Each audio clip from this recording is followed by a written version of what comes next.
Alors bonjour à vous, j'espère que vous allez bien. Alors là on va faire un petit tirage à l'approche de cette nouvelle lune et éclipse lunaire dans 3 jours. Mais je vous ferai un tirage de pleine lune bientôt. Allez on y va. Donc là je vais prendre le Magicus et les élémentaux. Et on va commencer avec Magicus et on va faire le tirage avec ces deux jeux, deux oracles. J'ai pas de souvenir de vous avoir fait des tirages avec les deux. Bah, allez, ça... Oui, il y en a trop. Hop, je reprends. Et ouais, j'ai pas de souvenir de vous avoir fait ça, ces deux ensemble. On va essayer. Hop, donc on va voir la tendance. On va dire la tendance générale, peut-être en incluant les énergies de la nouvelle lune aussi. Mais je vous ferai un tirage avec l'oracle de la lune. Et puis un de mes jeux. Ça, hop. Peut-être le botanique des dieux, ce serait bien aussi. Et on va faire les élémentaux.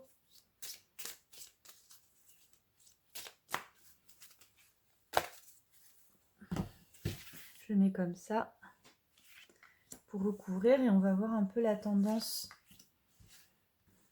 du moment.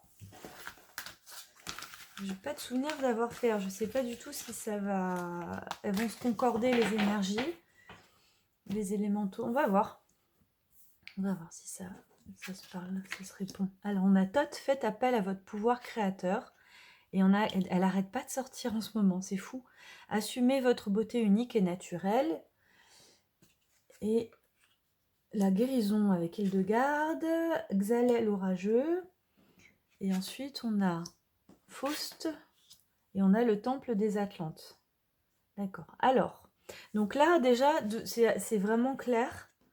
Là, encore une fois, ça insiste énormément là-dessus là, en ce moment. Avec quasi tous les tirages, on l'a à Galabelle. Donc, c'est assumez votre beauté unique et naturelle, exprimez-la avec assurance. Donc, on est sur exprimer qui l'on est. Hein. Vraiment, c'est qui l'on est. Assumer son individualité, c'est ça, c'est pas essayer de ressembler à quelqu'un d'autre, c'est en fait dire voilà votre beauté, elle est là, elle est dans votre unicité, votre beauté unique, et faites appel à votre pouvoir créateur. Regardez comme c'est joli ces deux cartes.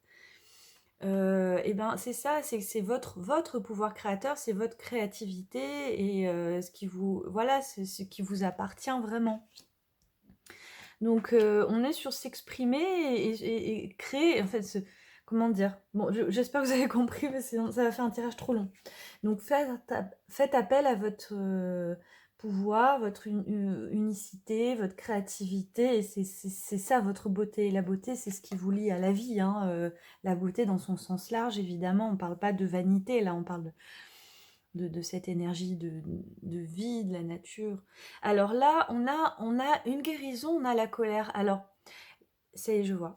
La colère est une émotion vitale permettant de poser des limites. Attention à son potentiel destructeur, son pouvoir de destruction, quoi.